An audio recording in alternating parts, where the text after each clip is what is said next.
Namaste. I'm delighted to be here for the first International Swadeshi Indology Conference. I'd like to, in my remarks, tell you a little bit about how we got here, why we got here to this event, and where we might go in the future. About 20 years ago, Infinity Foundation started getting interested in understanding how India is studied. So we gave grants to wherever the places are studying us. Harvard, we gave grants there, we gave grants to Columbia, and so on. And the original thought was that the Infinity Foundation will fund places that are studying India in order to encourage them. And if we feel that they should be shifted in a different direction, we'll encourage them to do so. So 10 years later, I realized that that's not going to materialize. We have to do some of that work ourselves. You cannot outsource to other people to think differently about yourself. And the investments that the senior Indologists have made, they're not going to walk away from those investments. So it's something we have to do. However, I learned a lot. Harvard started something called Indology Roundtable. It was held every year, and Infinity Foundation was the funding agency. We funded that. I learned that they took a very interdisciplinary approach. They had not only people who are Sanskrit scholars, they had archaeologists, they had botanists, art historians, they had mathematicians, astronomers, geneticists. They were looking at, this is before this DNA-based stuff became popular, they were at the cutting edge. And I would go there, sit and take notes and raise questions and issues. I was the only person from our point of view sitting there. And I could not get our people interested. The Indians attended in large numbers, they were being invited, but they were all very in a small box. Somebody who knew the text only knew the text. Somebody else was an archaeologist discovering, digging up things, but he did not know how to interpret them. Someone else may be art historian, but did not know, Sanskrit. So we had separate partitioned minds, little minds. So Bhayaji, we were just talking earlier, said that this probably happened in the British era. I think that it probably did. So this is something which they were putting together. They would take our data, bits and pieces, and put it all together, and then interpret it their own way, and turn that into the international discourse. I had learned from the Harvard experience that, when you say Indology in the United States, Indology requires several types of disciplines working together.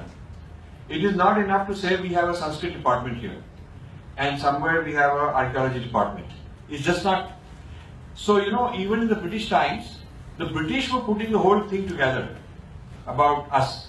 And we were all into little compartments, very ultra compartmentalized. And they were the ones putting it together in terms of the entire picture. Not only they have the entire picture of India, but world history. They are fitting us into a scheme of the world history.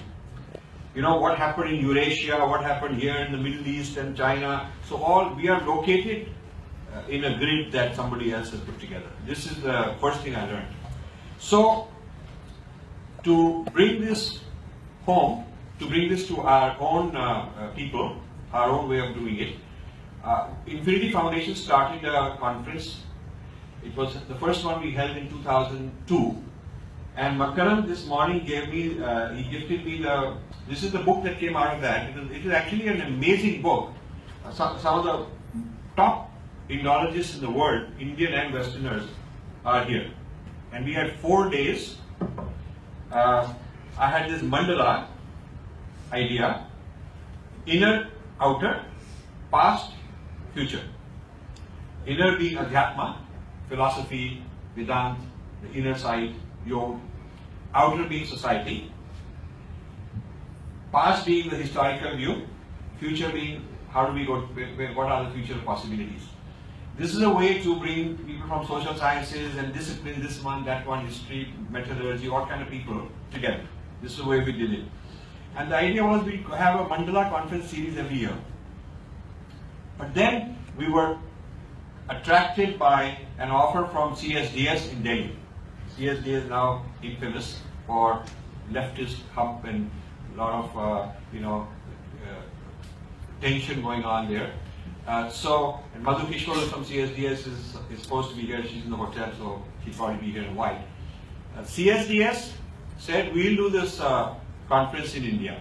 So we did one. 400 or 500 people came. And new ideas were introduced. That this is what Harvard is doing. This is what we did in this conference in 2002 was done with Columbia University and Infinity Foundation collaboration in New York State. 4-day conference. So we wanted to bring that whole thing to India, and we did it once, and we were not too satisfied because it seemed that it was very difficult to get a conversation started with so much anger, tension, political correctness. None of that happened in the US. We were able to talk about all kinds of things, disagree, agree, but it was not like we had to be politically correct. So we took a break for a couple of years, and then the CSDS came back and said, okay, let's do it one more time and we'll do it correctly. So we had to say another one. And so we just sort of lost interest because we weren't able to get traction of consistent output. We weren't able to produce consistent scholarship and change the course. Now with the new government, hopefully different level of interest and more hospitable to our situation, we think the time has come to start, and that's why we're starting this Swadeshi Indology series. The impetus of doing the first topic on Sheldon Pollock is because we wrote a book. We did a book this year, and that book was an urgent one because an MOU had been signed or was about to be signed to become the official representative for Sringeri Mutt, and I did not want that happening. I thought at least Shankaracharya should know the other side of the story, and no one had briefed him, so I wanted to do that in a hurry. And there were other issues also which required some urgent attention, and I'm glad to say since we did that book, many of those projects are put on hold, at least on hold if not stopped. So at least we know it did some impact. But it's not enough to just disrupt. We have to do something beyond just disrupting. This takes me to the next topic. The work that Infinity Foundation has been doing can be classified as disruptive and constructive. There's both. You can't do one without the other. If you want to build a garden, if there's too many pests and too many weeds, you have to pull them out first. And if there's chemical dump and it's toxic, somebody has been dumping something, you have to remove that. If there is all kinds of abuse that the land has suffered, you cannot just cover it up with 1 inch of dirt, make it look pretty and plant some garden on it because it won't last.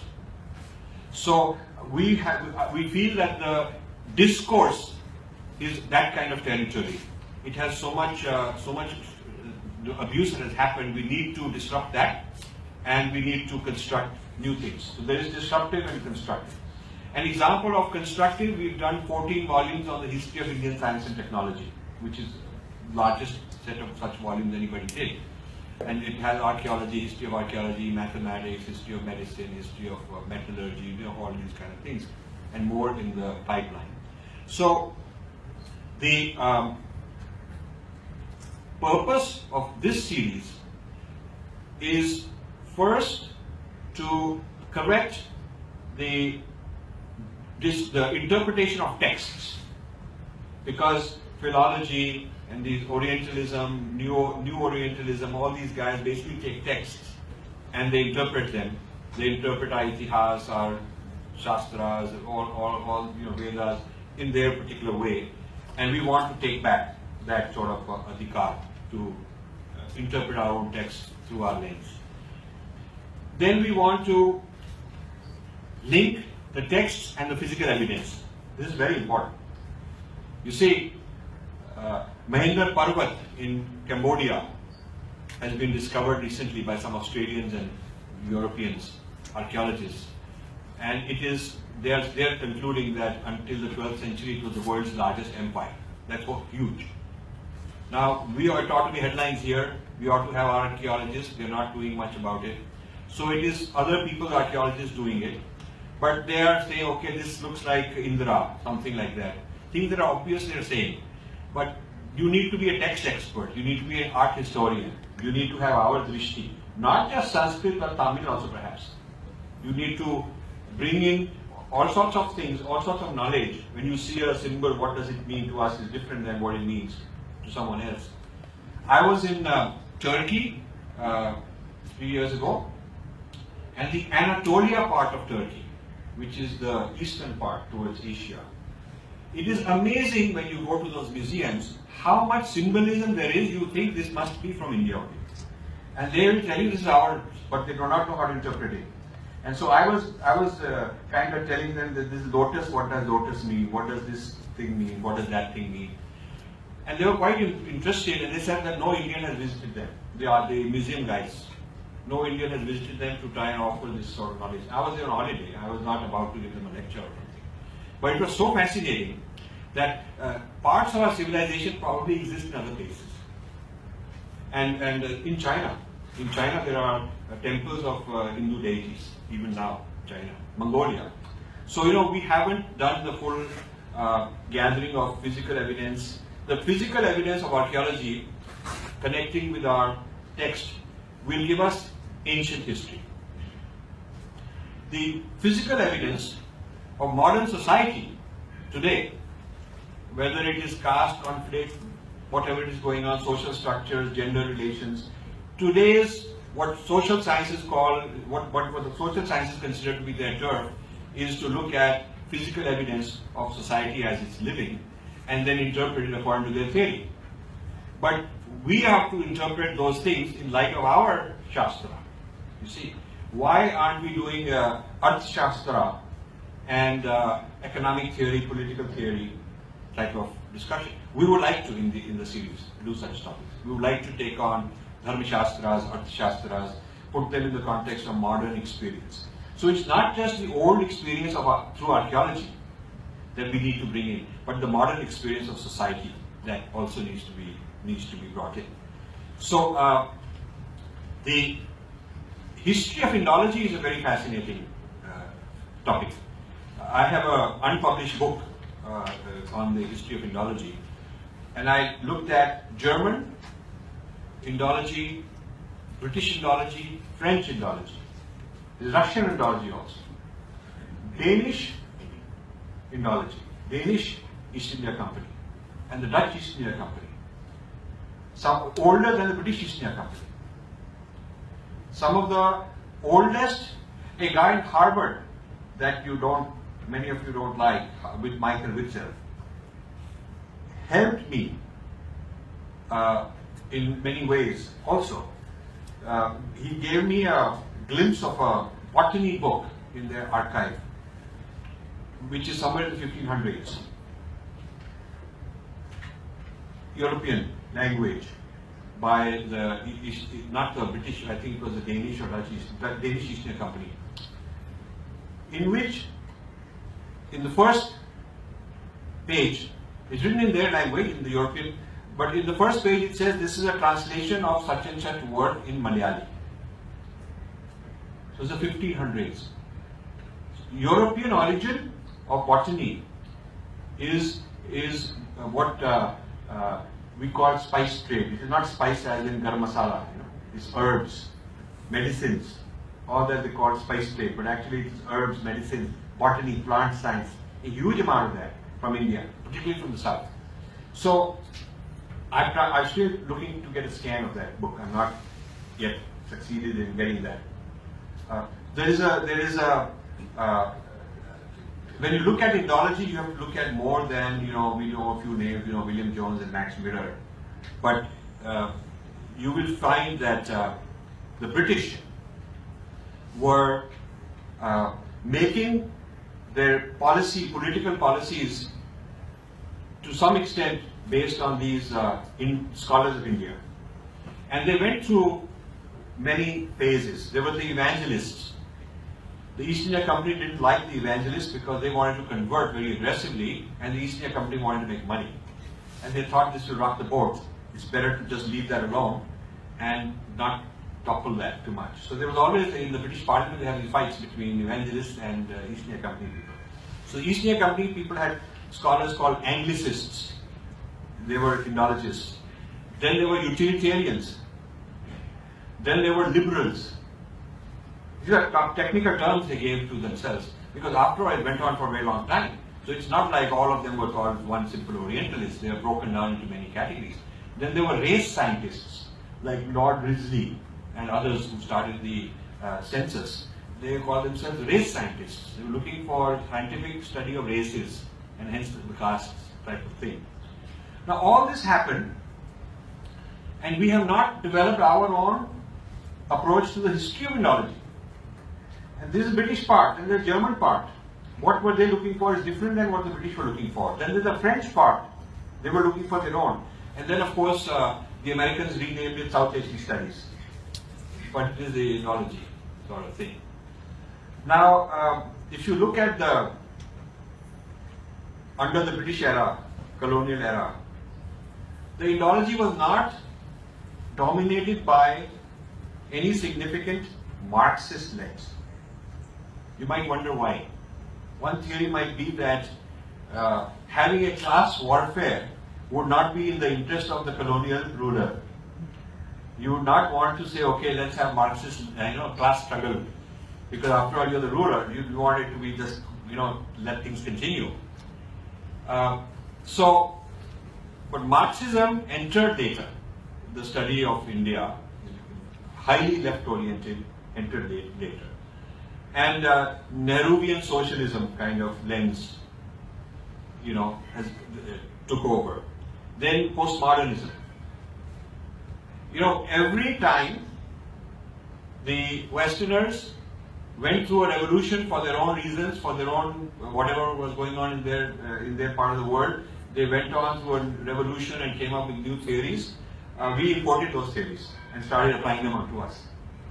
So when they had Marxism in fashion, we imported it here. When it became postmodernism, we said, okay, now everybody should, this is the latest way to become fashionable and get grants and fly around the world and become postmodernist. When it became post-colonial theory, all these fashionable theories in India were not invented in India. Every one of them is invented somewhere else. So the left is a sort of an import mechanism of whatever is the latest fashionable thing in the West. So the kind of get a franchise to market it in India and apply it to Indians. And rather than creating our own theories, our own social theories, I agree we can't just be stuck in the old theories. I'm not proposing that. But I'm saying we have bright people. We are capable of creating, innovating our own stuff. But there isn't an Indian, made in India modern social theory. Even G.N. Madan, who's considered a very progressive, very important Indian person, he's hardly on the world stage as one of the top social theorists of the world, considering that he's a prominent Indian, and India is such a rich society with so much happening here. You would think that among the top 10 social theorists in the world, good number of them ought to be Indians, because we ought to be contributing to that. But we are not, we're just importing. So in this historical context, now comes a new genre of Indology, which is brought by Sheldon Pollock. It's different. Just like, when the evangelists were fighting against the Anglicists, and then the utilitarians came, and then John Stuart Mill started liberalism. Each one is very different from the other. Similarly, what he has brought is very different. And a generic critique of post-colonial is not enough to satisfy. And this is why this is one of the things I've emphasized in my book, is how Pollock is new, innovative, he's a brilliant man, he's done hard work, he's done something original. He's brought a combination of different European things, a different permutation, and applied it to India. And with tremendous knowledge of Sanskrit. Okay, so this is now their agenda is they are training a large number of Sanskrit scholars. In Columbia University they got so many Sanskrit scholars. In Chicago, from India also, and they're giving them this is a Marxist, leftist, postmodernist kind of an ideological foundation with this new Pollock theory in it. Teach them Sanskrit, send them back here. So you are finding a flood of made in USA Sanskritists, right here. This is quite a fashionable thing. There is a seminary near my house, Princeton Theological Seminary, one of the famous ones in the world, very large, huge. I mean, you go there, you look at the campus, my God, the library is so beautiful. A lot of money they got. You know, they have a very large department of Indology, seminary. So they can chant mantras, they can sing bhajans, they can give you all kind of Bharatanatyam performances, but they're studying us. That's the motive. But the irony is that so many Indians come and they feel very impressed. They say they are really helping us. They really did a good job. They wore in the sari so nicely. They were wearing the dhoti so nicely. See, that's all part of training. That's all part of training. There is a phrase, there is an expression called going native. The British use that and the Americans use it. When you are being trained as an anthropologist to go to a village, learn the language and dress like them and be like them, to pick up the knowledge, have the same, have no difference, be like, let them invite you in that way. That's part of the training. But you're supposed to keep your identity. It's like you have two levels of consciousness. Who I am is I'm this American guy or British guy or whatever, and what's the role I'm playing. It's like when you're acting on the stage, you don't forget that you got to go home and eat food and do your pay your bills, whatever your life is at home. Also, you have to keep in mind. So this business of dual consciousness as the Westerner and then playing this role is taught.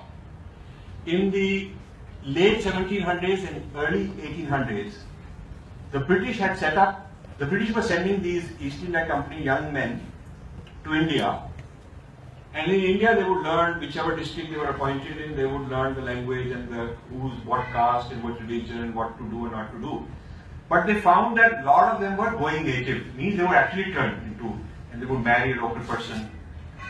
A lot of the British East India Company officials in those decades were going native in the sense they would not just dress up to play the role, but they would actually want to become Indian. Some of them would convert, some of them would marry an Indian girl and not have much to do with the East India Company or criticize them. In other words, genuinely shift. They called it going native. And they were very concerned about too many of their boys going native. So then they decided to set up a network of Indology colleges in Britain and teach them there first. Teach them the foundation there. And then send them to India so they won't go native because they are rooted. You see the brilliance, how it evolved. When the Taliban lost in Afghanistan, when the US attacked and defeated the Taliban government, an interesting development was that Yale University announced that they have hired a former Taliban minister as a visiting professor to come and teach them about the Taliban thinking. And people criticized that, why are you advocating their ideas? And they said, no, he will teach the class that is already very grounded. They've learned about the founding fathers, they've learned about the American Western classics, they are really solidly patriotic. Now it's like, I'm translating, but it's like we're doing the Purva Paksh. We're letting him come and teach so we really know how they're thinking. That's how dual level of consciousness works. You cannot, unless you created a foundation of yourself, your own idea of who I am, you cannot let this young person go off and just learn this, learn that, because a lot of people say, why can't we just go and learn all those things? The point is, we are sending people to do that, but they never come back. Ideologically, they never come back. They are just gone because they're not founded. They're not grounded very nicely. So this is why I decided that what we need is people who are already grounded, like traditional scholars. We have to get them to learn, understand the other disciplines, because they are less likely to just run away, because they're so grounded. That's my hope, at least. That maybe they'll run away, but at least I can hope that. It is not proving to be easy. I'll tell you why it's not proving to be easy. I'm finding that while we are critical of the others, we also need to be reflective about our own problems. And of course we know media problem and this and that, but I'm talking about our serious scholars and thinkers. There is a lot of instances where our own traditional scholars who ought to be joining and helping Professor Kannan and his enterprise are not doing so. And Professor Kannan knows. And this is very sad, because some of them, I don't know, maybe they're jealous that somebody else has found these problems and they are embarrassed. It's embarrassing them that they are now suddenly caught having done nothing about it. Like Professor Kannan says, why haven't we done this for so long? So there are certain people who feel that maybe they are being put on the spot because they've been going around saying great things, and now all of a sudden somebody from nowhere comes and says, well, you guys don't really know what's going on. You see? So to some extent it could be that. To some extent it could be that they just don't have the habit of so much hard work, like he's saying. Rigor, hard work. It's easy to be bombastic and polemic. So easy to do that. But really take point by point and really deconstruct it and analyze it and give a strong intellectual response takes a lot more. And we do not have that. It's not that easy to find so many people. So, in the call for papers, which Kannan sent out, I'm very glad he made a very high standard. We're not looking for polemics. We're not looking for just very generic criticism of West and all that. We're not looking for that. We're looking for very specific. Purva Paksh, you have to read particular things. He supplied them with the reading material also. Amazingly, I found that there was hardly any Sanskrit university.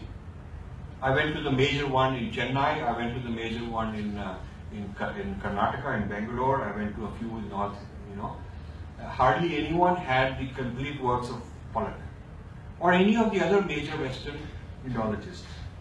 They are coming and writing. They are using our people, hiring some people, picking up manuscripts, taking it back, publishing it, all this. Our people never read it. We don't read that. We don't even have it in the library. So this is a very sad kind of an abandonment of responsibility that we are suffering. So and then there is a kind of stampede of people very eager to sort of copy, paste, pick here, there, and make a little paper, blog, go out there, and a lot of that action, over passion, but not the tapasya needed to do some original work. And finally, I would say there are people who are very, very good in all these respects. They're very, very good, but not courageous enough to stick their neck out. They will say things in private, and they'll say, Rajiv, don't quote me.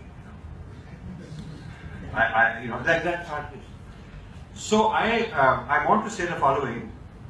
I lived in the US since 1970, so 46 years. I think the Americans are very proud people, very open-minded people, very fair people. But you have to make your case. I mean, I never found that they would stop a person from arguing his point of view. His identity, his ethnicity, his race, his religion is all open. People stand up and argue their point of view.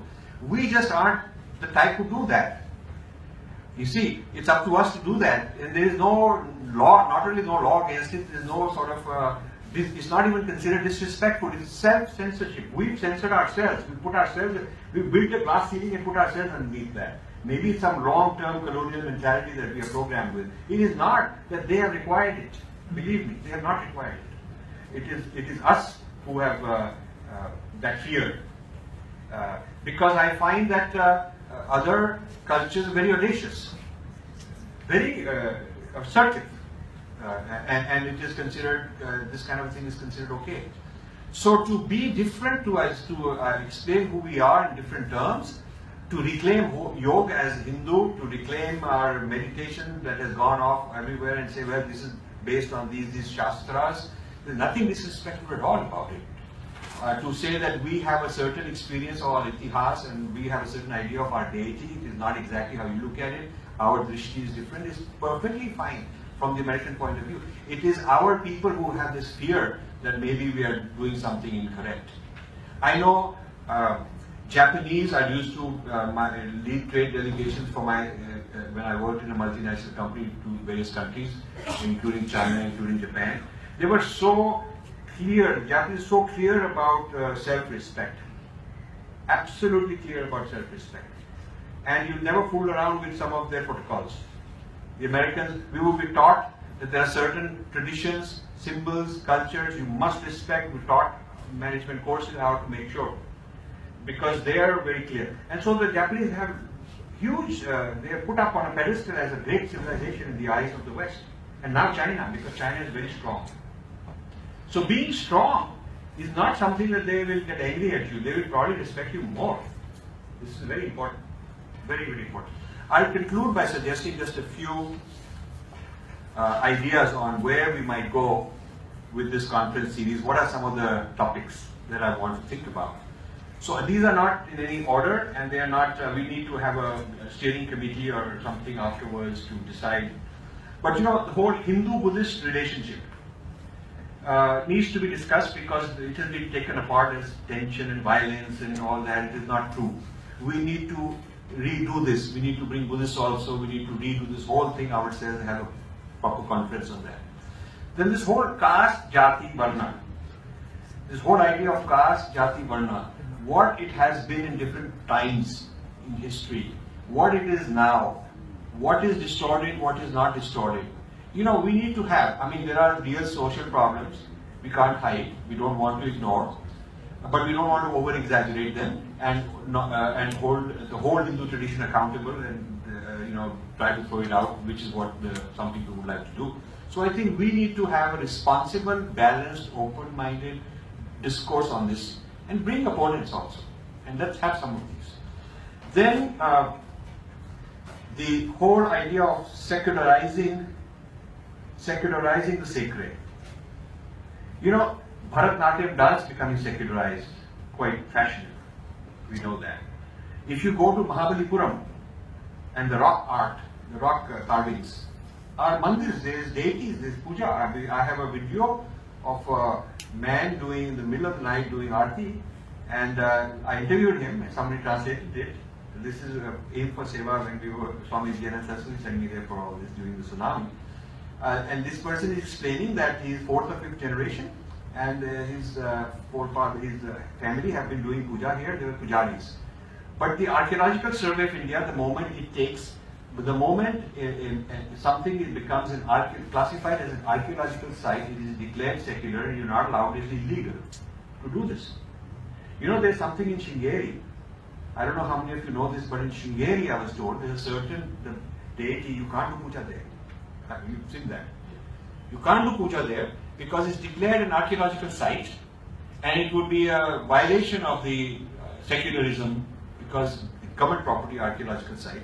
So for those who have so much devotion and so much shraddha, they made a separate deity that you do the puja in Shringeri.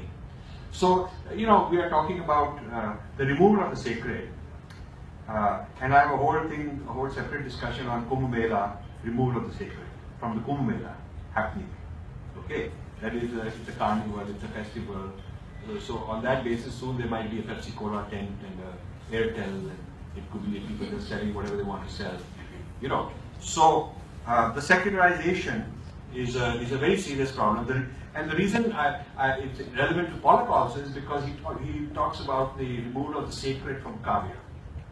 In fact, that is a very important part of what he calls liberation philology. Political philology is a diagnostic. Liberation philology is the treatment. How to liberate you from basically the sacredness, because that is considered abusive. Then there is this concept of Sanskrit, history of Sanskrit. How and why did Sanskrit spread? The other camp agrees that there was no violent spread. It was not like the Roman Empire spreading Latin. But how and why? What was the mechanism by which it spread?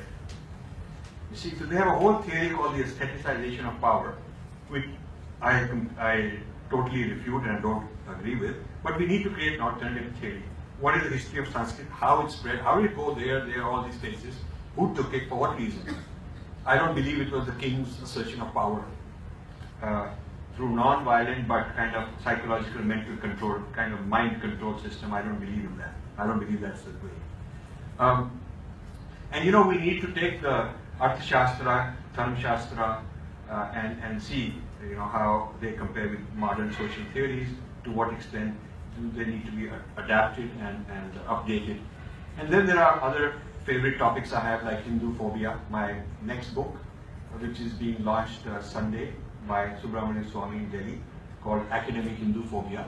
That's a topic of rebuttal, because a lot of Hindu phobia for gurus, for symbols, for festivals, for all kind of stuff, and that's a topic also.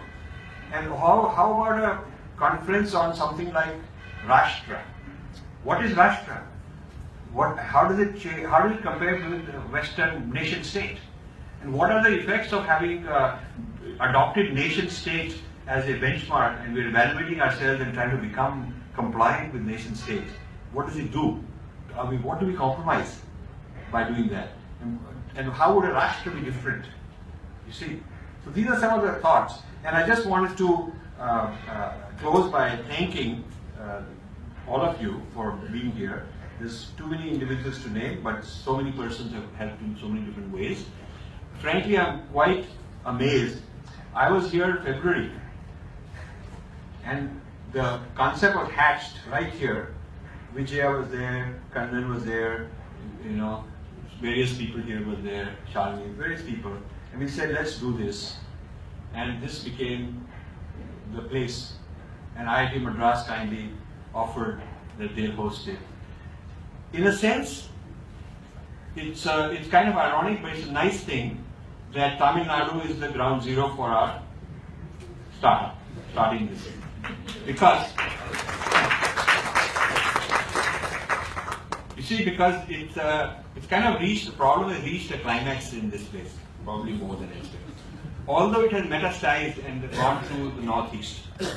Now the fragmentation, the breaking India forces, all these kind of people, they're also in the northeast in a very big way.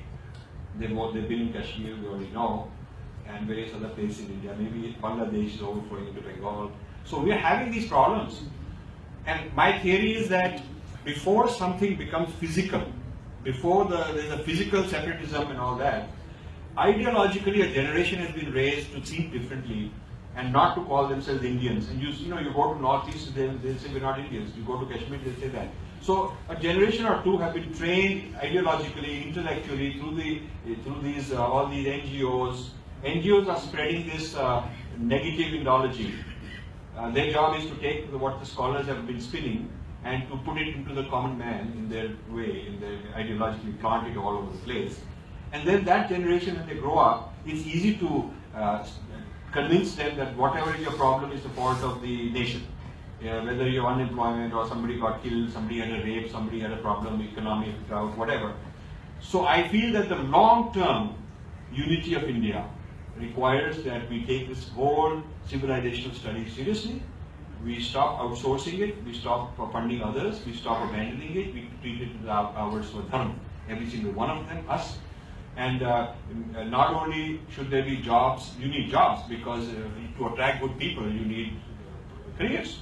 So not only you need academic careers, but maybe in media you need to have such people who are experts, and also corporate, maybe a large corporate entity ought to have somebody who's a civilizational, cultural, dharmic, ethics kind of a person who can put these ideas into the corporate ethos also. So with that I will close, and I want to thank all of you for sharing this moment with us. Thank you.